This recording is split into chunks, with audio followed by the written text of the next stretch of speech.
I'm currently playing football barefoot, and this is just one of 7 bizarre football training methods that are said to improve performance on the pitch. Some of these are used by the top professionals, but others are more secret. And I'm going to find out which ones actually work. So this first bizarre training method involves water bottles, and it's actually done by a pro goalkeeper, Petr Cech. He basically scatters a load of water bottles in front of the goal and then uses them as a deflection device. This, in theory, should make it really difficult for me to save the ball. So I had a go trying to save some shots using this method, and to be fair, it worked very well. The bottles were perfect at deflecting the shots unpredictably, and I would say that it works just as good as the products that are specifically designed to do this, and also a lot cheaper. Right, the goalkeeper water bottle method, would I recommend it? Probably yes. It's a fun way to practice goalkeeping, kind of like a pro, and if it's good enough for Petr Cech, it's good enough for me. I would say this one's a success.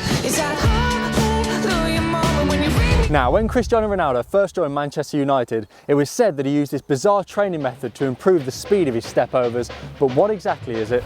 Well, it involves these ankle weights. It was thought that using these heavy weights on his ankles and then practicing his skill moves with them would increase the speed, and well, to be fair, it did seem to work. Right, I guess I'm just going to do some step overs then and see what happens. Whoa, that feels so weird. You've got to really stop your foot from going round. What? It's like I'm doing it in slow motion. So I trained skill moves for about 15 minutes with these ankle weights on, and the theory holds weight. I don't see why doing this consistently over a period of time wouldn't improve my skills. Weights have come off and my feet feel so light right now. My feet feel rapid. So I would say that the ankle weight training definitely works.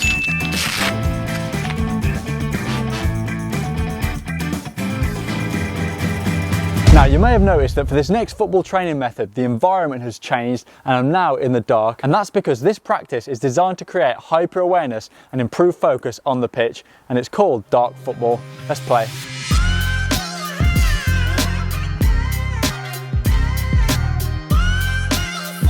Now, this shouldn't be played in complete darkness. The lights of the pitch will be dimmed, but not completely pitch black. It's thought to make players rely more on their senses and force the team to communicate more and look to play shorter, sharper passes instead of long balls.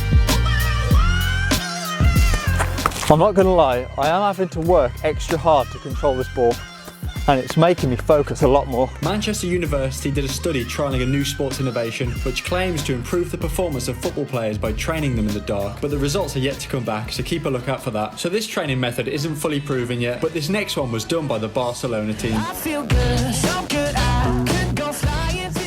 Right, so this next training method is actually used by Barcelona. I'm not exactly sure why they do this. I'm guessing it's just to make football trainings more fun, and it's called bubble football, and it involves these things. Even Messi's played this, so you know it's got to be worth something. A few years ago, Barcelona decided to spice up their training sessions by getting these things involved. I'm not sure how much actual benefit this has to performance on the pitch, but I guess when you play football for a living, it's always good to keep training sessions exciting, so this was the perfect way to change things up a bit and have some fun on the pitch. Right, let's put these on. So it's like this, and then you basically just play football in them.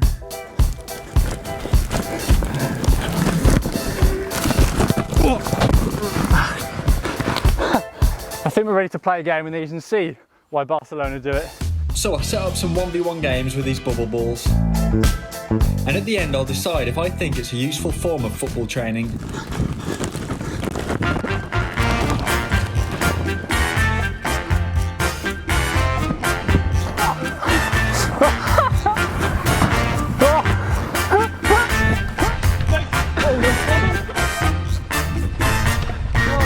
Now I've got to say, this was a lot of fun, and actually very tiring. I don't think it's actually going to improve my ability at all, but it's definitely a fun game to make training interesting every now and then. But if I'm honest, for the cost and the effort it takes to set up, I wouldn't put this on top of my list. Now, I'm not even sure if this next unique method of improving performance on the pitch even counts as training, maybe more of a superstition. It was done by Glenn Hoddle when he was England manager. He said, most people look for answers outside themselves, but the answers are on the inside. And he had a few unconventional ways of improving performance, and perhaps unsurprisingly, they didn't always work. First up, before a game, he would shake the players' hands and touch them just above the heart. He even employed a faith healer who would touch players on their heads and offer them ailments. And finally, before a game, he would get the coaching staff to walk around the pitch anti-clockwise, as he thought this would give off positive energy. Now, before I try out the methods that are favourited by Pep Guardiola and Erling Haaland, let's take a look at some of the stranger practices that didn't make the list. Underwater football is one way to practice. It reduces the impact on the joints and also means that players have to use a lot more strength to move in the water. Silent football is a game where players can't talk. It forces them to be more spatially aware and look around more on the pitch. Now, before I try out Guardiola's bucket ball, this next training method is one I'm not looking forward to.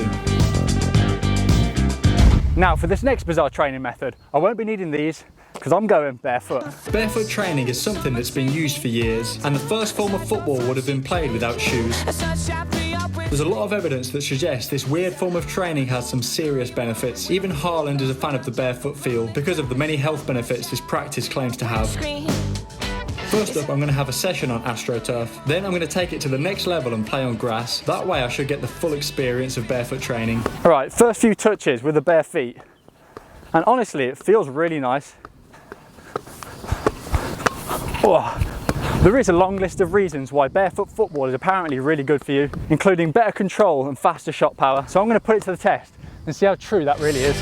I feel good, so good, I could go flying through the sky. Now you may be wondering why this is actually helpful. Well, this is what the science says. Barefoot training provides broadband delivery of critical information, which in turn speeds up the learning process and hones precision in technique. My baby, I die happy tonight. You put fire in my heart when you pull my strings like my guitar. Tell you what, it feels really good for freestyle, just because of how light my feet feel. Now, before heading to the grass pitch, I obviously had to try some shooting. Alright, this is the one I'm not really looking forward to. Shooting. Oh, this mitre is going to sting, man. To the sky, if I crash, I die happy tonight. I've been taking some. Oh! By the end of the session, my feet were bright red and there was even some blood to show for it. So before my session on grass, I wanted to make sure my feet were well prepared. Before this session, I made sure that the playing area was clean. Honestly, I'm not sure why, but there's definitely something really nice about being barefoot and playing football bare feet. In countries such as India and Brazil, barefoot football is very normalised. So much so that in the 1948 Olympics, the India national team surprised everyone when they played barefoot. But in the 1950 World Cup, FIFA said that India were not allowed to play without boots, so they decided to withdraw from the competition.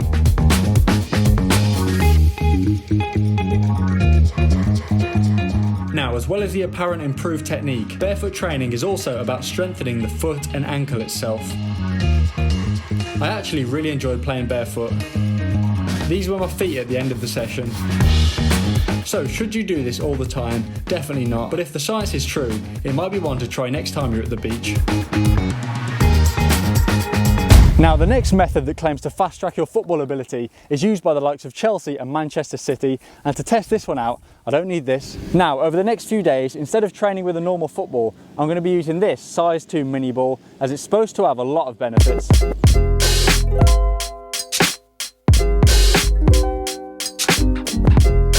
The theory is that being able to control a smaller football will make it easier when you move on to a normal size ball. A lot of clubs have used this in training, like Man City and Chelsea, but it shouldn't replace a normal football, instead just be used as a supplement every now and then. So I had a mess around with the mini ball, and it was definitely more difficult to control, and when going back to a normal ball, it felt a lot easier.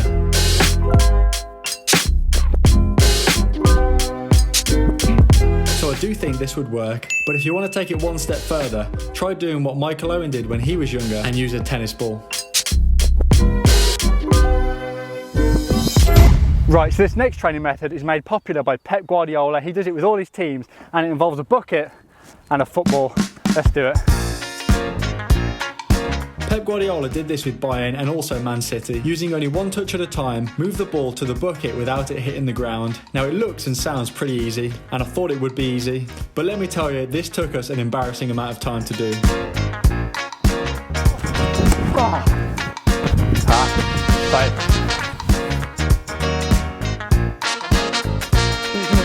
Very lightly.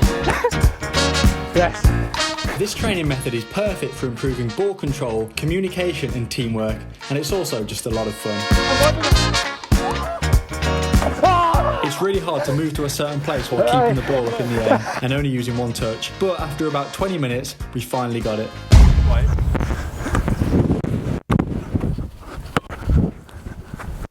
Nice. Composure. Yes. Look to it.